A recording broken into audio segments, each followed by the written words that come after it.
Hey guys, welcome back to ILabs. So, as you can see, we have finally gotten all of our spatial pylons. It only took about a day, actually. So this whole single production chain thing worked pretty well. So yeah, that's doing good. As you can see over here, I've built my giant energy cell block that is 125 dense energy cells in one big old chunk, and that is subnetted to the rest of my system. So it's actually not part of the system, it's on its own isolated subnet. And the reason for that is because I'm also connecting this thing directly up to the quantum ring here. And then that will be connected to the quantum ring on the other end. Speaking of which, we need to put our entangled singularity in there. Like so. So now, we've got half of this thing all set up and ready to go. Oh yeah, that's all done. So tonight, we actually have a ton of time to record. So I'm hoping to knock out, hopefully, both the deep dark and the asteroid belt, as far as the things here. We're not actually going to start in on the spatial I/O build, but I'm just hoping to at least get the deep dark and the asteroid belt knocked out. So let's do the deep dark first. So what do we need to do to get to the deep dark? Well, we're actually not too many things. The first thing we need to do is make a dark helmet. All rise for dark helmet. Sorry, Spaceballs references took me by surprise there. And to make a dark helmet, it's actually not too difficult. All we need is dark steel, which I should have a little bit, very little bit, in a helmet shape. And there we go, dark helmet. And interestingly enough about the dark steel there, I have not crafted a single ingot of dark steel this playthrough, and by this playthrough I mean since we restarted, because I looted so many villages. And when you loot villages, there is a specific building that I always look for, which is the, I guess, the smeltery or the foundry. I'm not sure what you would call it. But basically, it's the building that's made of rock and has a flat stone top on it, and is got 3 furnaces out front. Inside, you'll always find a chest that has some ingots in it. And included in those are Ender IO ingots. Anyway, so in order to get... Oh, sorry, we still need something for this. In order to get a dark helmet so that we can enchant it with night vision, which is why we're getting one, we need to first empower it. And to do that, we need a vibrant crystals. For vibrant crystal, we need vibrant alloy nuggets, which are just that easy to get, and we surround a single crystal of emerald with it. That should give us our vibrant crystal. Now, the way these work is you take them over to an anvil here. And the first thing you do is you take the dark helmet and you combine it with the vibrant crystal. And that gives us a dark helmet that has the empowered trait on it. And it tells you all kinds of anvil upgrades that you can put into it. The one that we're interested in are the empowered 2 through empowered 4, I believe it is, as well as the night vision. And the reason we're making this helmet is that without it, recording in the deep dark is just not going to work. It is so dark in the deep dark that by the time YouTube gets finished post-processing all of my video, you're not going to be able to see anything. Oh, look at that. I had 5 more levels than I needed. Alright, so now this helmet has empowered 4 on it and night vision. So it's got 1 million RF in it. 95% of damage that you take goes into that power. And of course, night vision, which is toggleable with a key, which should be P, I believe. But now that we've made it, we are going to dump everything that I have on my person into this chest.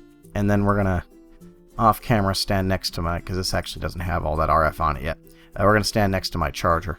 But the reason we're taking everything off is because the next thing that we need to do is actually make the portal. And to make the portal, we have to do something very dangerous that is...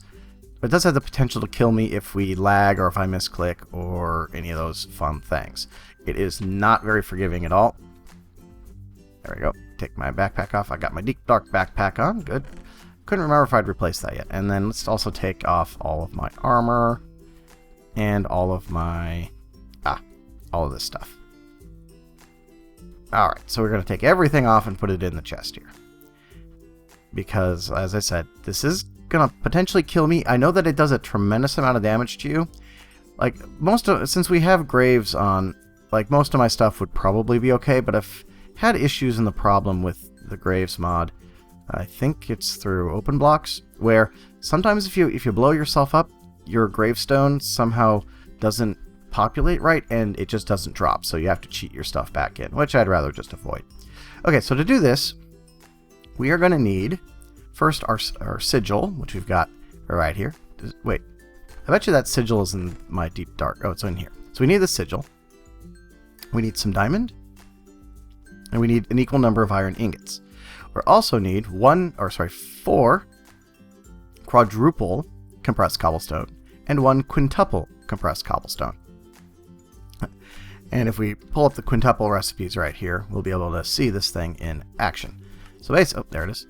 So basically, you've got unstable ingots in your what are those called? Your compass directions, quadruples at the corners, and a quintuple on the inside. And you have, doing it the way that I'm about to do it, which is completely manually, you have approximately 10 seconds to do it all in, which is generally enough time, but if the server just lags a little bit, or if I misclick something, it's not going to be enough. I will blow up. The other thing I need to do is fill up the rest of my inventory with cobblestone.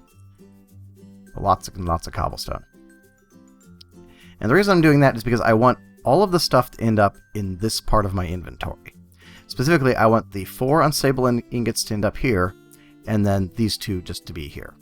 And basically that will make it so that it's very easy to craft this by keeping everything as close to the crafting grid as possible. I'm also not doing this on my island because, again, this has a potential to completely blow up on me. So we're going to move a little bit away from my island here. And we're just going to set up shop, let's say right next to here. This looks good enough. So we're just going to toss down this crafting table, and we're going to move this cobblestone to here. Alright, so this is where I might blow myself up. So I'm going to be very quiet during this, because the chance of me doing something really wrong here is very, very real. And sorry for that. That was my phone going off. I should have turned it off. Okay, so the thing that I have to remember to do is that this division sigil will stay in here. While I'm placing stuff down, I swap the quintuple in for the division sigil. So, here we go. Oh, misclicked again. Whoa! Oh, that was so close. They were just about ready to explode. Yeah, I panicked there a little bit and I misclicked a lot. Oh, but it worked out. Okay, so let's just break this crafting table eventually. And we're going to head back up. So now I got to re-equip everything and find a place for this table, and we'll get going. So I'm just going to do a quick jump cut here so that you don't have to watch me putting all my stuff back on. Alright, we are all re-equipped and ready to go. I even took the time to fill up my dark helm, so we really are ready to go. And we're just going to come down here. I think I'm just going to throw this portal right there. Let's grab that portal out. And I think you just right-click it in order to travel, so that should be fine. I should take a stack, now that I think about it. I should really take a stack of cobblestone with me, just in case I need to make myself a safety platform while I heal up, because I am going to be taking damage while I'm there. Cobble. We don't need that single cobble, but 64 cobble should be enough. Probably not going to need a wrench while I'm down there, so we'll just stick it right there. Alright, so let's head to the deep dark. Lovely netherrack screen here. Shouldn't be too bad to... okay. So, here we are in our own personal little netherrack hole. As you can see, it's filled with torches. Now, what did I say, netherrack? Sorry, the deep dark. This is basically where you come into the deep dark. And again, whenever you portal in, everybody gets their own personal room based on where you are in the overworld. And yeah, that's about it. So the thing of the deep dark, I'm getting a little bit of lag, is because we've got our own personal area. It is going to lag a little bit as we generate terrain. The thing about the deep dark is that by spending time in darkness, you actually probably not going to need the axe either. So we're going to move that over. There we go. As you move around the deep dark, if you go into total darkness, which we're not going to be able to see since I've got night vision on. I should have night vision on. There we go. If we get into total darkness, we'll start to take damage as we're attacked by the map. So this is going to be pretty laggy because we are generating a lot of deep dark around us, because nobody has been to the deep dark in this area, which is good because it means the very first fortress that we find will be the one that we can take because it will be completely pristine. Now I'm just digging straight down here because Oh, here we go. So this is where we're about to break through the deep dark. You can tell because it's cobblestone. Cobblestone will be at the top and bottom of the deep dark. So as you can see, it's actually quite a ways from where we spawned in. We spawned in all the way up at 164. And we're going to break into the caverns at about 136. So here we go. And then I'm going to have to place a torch pretty much right as I get down. So here we go. So as you can tell, we can actually see in the deep dark. Normally, this will be pitch black. Actually, let's show you that. This is going to be pitch black. Well, you know, close to pitch black. So let's take a quick gander around us. I do not see... Hello, zombies. I do not see any fortresses nearby, but that's not surprising because they are somewhat rare. Hey, guys. See how Baconator does against them. A couple other things. Monsters in the deep dark hit harder and have more health, so you'll notice that I have to hit things a couple of times and they may be doing more damage. Also, again, the lag is still going to be real for a while because, you know, generating terrain. So, which way should I go? I always like going south because it feels like I'm going downhill. So let's just go ahead and go south. What I'm going to do is I'm just going to travel until I start taking damage, land somewhere, hopefully like on a pillar or something, and heal up. So it should take me a little bit to, as you can tell, we are definitely generating terrain here. Should take me a bit before I start taking damage. Hopefully not too bad, but I'm surprised I'm not taking damage yet, but maybe it takes a couple of seconds beyond what I remember. I actually haven't spent that much time in the deep dark outside of Journey to the Core, in which they make you live in the deep dark. I am really lagging. Yeehaw. Oh, spiders. Should be... Whoa, hello. That's another thing about the deep dark. Yow. There's another thing about the deep dark is that it does not respect the distance for spawning, so they can spawn literally right on top of you. Oh, there we go. There's that damage I was talking about. So now it's time to put down a torch. That will chase away the bad jujus.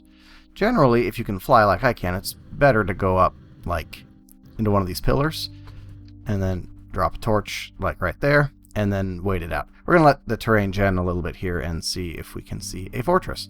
Unfortunately, our map, if I bring it up here, is going to be pretty useless.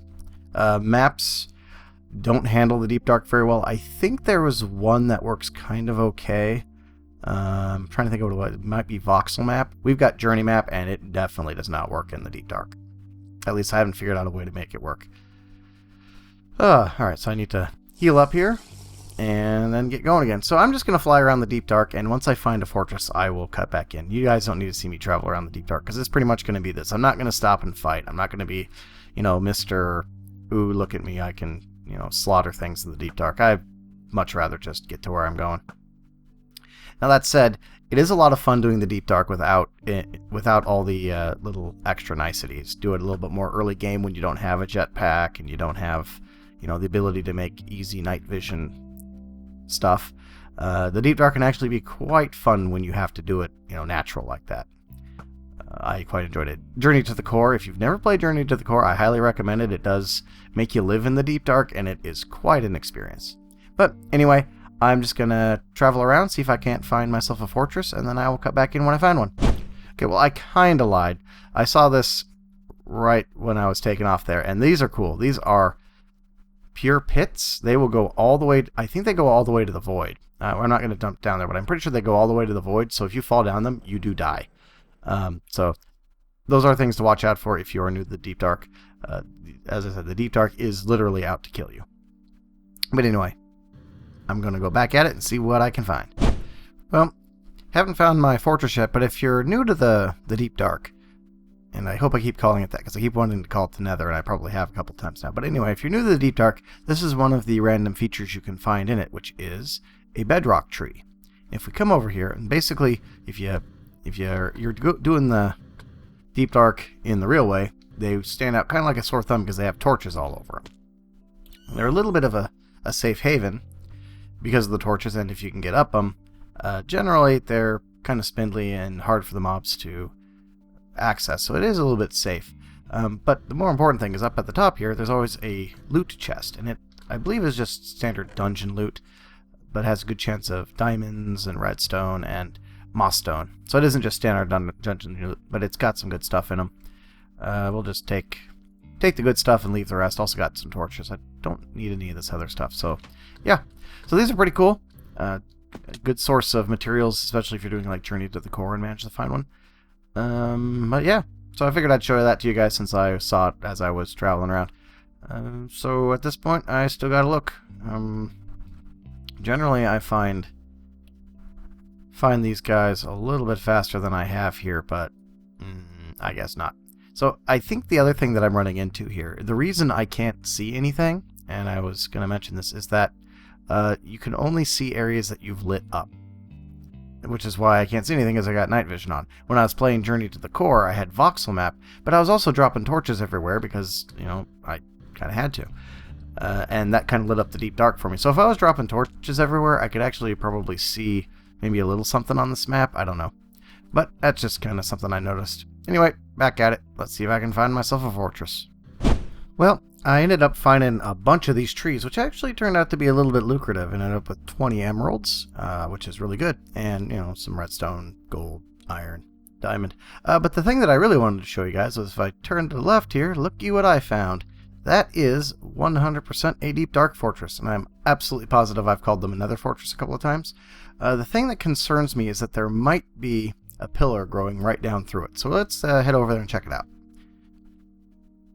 It looks like it. Hopefully the fortress overrides this and it will just stop right there, because if that's the case, I can just dig through it. So, a couple of things about the fortress is that it will be completely mob city on the inside, so we are going to have to secure this thing. But let's grab our good old hammer here and check. Oh, good. So it does look like that the fortress overrides the pillar, so I won't have to worry about that being a problem. Let's just mine away some more of it here. As you can probably hear, it is already Mobapalooza down below me, because there are spawners inside. Now, there are a couple of ways I could secure this fortress. Well, and I gotta secure it a couple of different ways. The most laborious and safest way would be to just go in and completely run out the fortress. And by that I mean go in there, kill all the spawners, and just make sure that nothing can spawn. However, the way I am going to do it is, well, first, the way I'm going to do it, let's just grab the stone, is I'm just going to board it up. So we're just going to go like so, and then there should be 2 entrances, I believe, one on each side. Yeah, and there's a skeleton there. Hey, skeleton. And we are just going to board this guy up by putting blocks right there. Yeah, they will also beat down doors and stuff, so yeah. You can hear them. There's doors inside there, and they're pounding one down right now. Alrighty, so then on the other side, I just got to do the same thing. And what that'll do is you'll just keep all those mobs that are going to be constantly spawning inside. It'll keep them inside. Okay. Well, that's a little bit of a whoops in the generation, but that's okay. Alright, so then we'll just board it up there. So, that should keep everything inside and... Oh, Mr. Creeper. No, thank you very much. We do not want to blow a hole in the fortress, thank you. The other thing that we have to do is now we have to deal with the mobs that are going to be outside. And for that, I brought with me... Let me just head over here. I brought with me 2 full stacks of magnum torches, care of Tausty's Magnum Torch Factory. Yeah. So what we're going to do is we're just going to place these down pretty much everywhere out to about a distance of, oh, I don't know, probably 50 blocks or so. And this should keep down all the extraneous spawns, things like, you know, just the random creepers and stuff. I'm also going to be trying to prune back some of these stalactites so that we'll have some working room when we're building our spatial towers. Okay. Okay. Oh, I should also eat too. So yeah, this is a nice one, because, you know, green. And you'll hear on every floor them pounding at doors and stuff, and that's, again, it's automatic hard mode when you're in here, so mobs can do that. But you don't need to see me placing all these magnum torches. I'm going to be placing a lot of them, so we'll just get back once I've got all the magnum torches down. And that should, as I say, prevent spawns.